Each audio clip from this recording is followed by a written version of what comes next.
Wadde neebazajja olw'ebirungi byankoledde. Obadde omaze ebbanga kyekatonya ku stage ng'abantu bakubira endulu bwezi.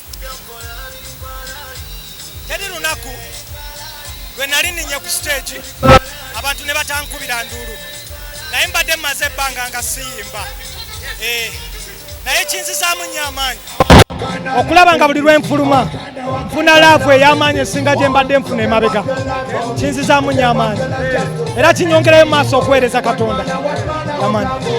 Obadde omaze ebbanga ky'okuba nga toli ku stage naddala nga kuliko omuyimbi omunene what?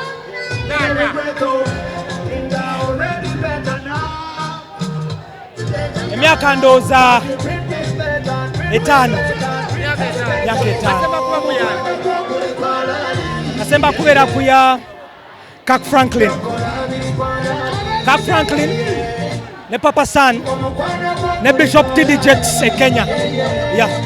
Wagenda n'okolesa ennyo n'ogamba nti ofiisa lw'okomyewo mu ndongo eya Yesu. Naye bana ennaku zino baleeta yidi ku yidi.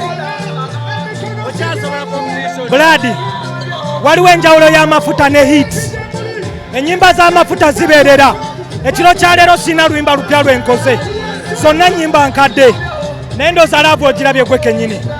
So teri luyimba, teri hit esinga amafuta. Teri hit esinga amafuta.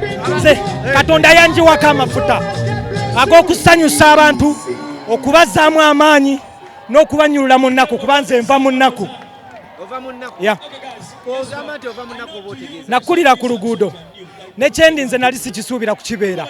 Okitegeera. So ne bwe mbeera ku stage nga n'ekiro kya leero bwe mbadde awo ne ndaba engeri abantu baŋŋambe gye balalukamu kinzikakkanya mu mmeeme kyova olaba era oluzze wano before this interview nfukamidde ne neebaza Katonda. Yaman. Ebizibu byonna ebyakutuukako emabega eyo byonna bye twagala kuddamu. Wali ofunyeko ekirowoozo n'ogamba naye oba nzirekoko mu ssatula. Amazima mbifuna bingi. Bible egamba the righteous shall be tempted. You understand? The righteous shall be tempted. Naye nze manyi Katonda gye yanzija. Ate mu bulamu buno teri challenge ejja nga terina kyezze kukolera. Teri challenge ejja ng'ezze kusuula okujjako ng'ekusse. Naye bw'obeera mu challenge ng'okyali mulamu nga Katonda kiyakera n'akuwa okyakirina. Bulaadi teri kisinga ekyo.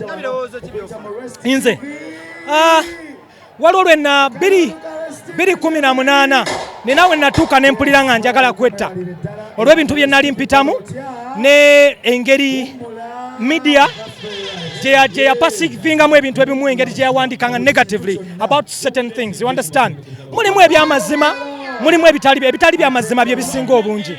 So odde emabega n'ogaa naye Mukama ebirungi byonna bye nkoze ensi esazeewo okunsasula bweti.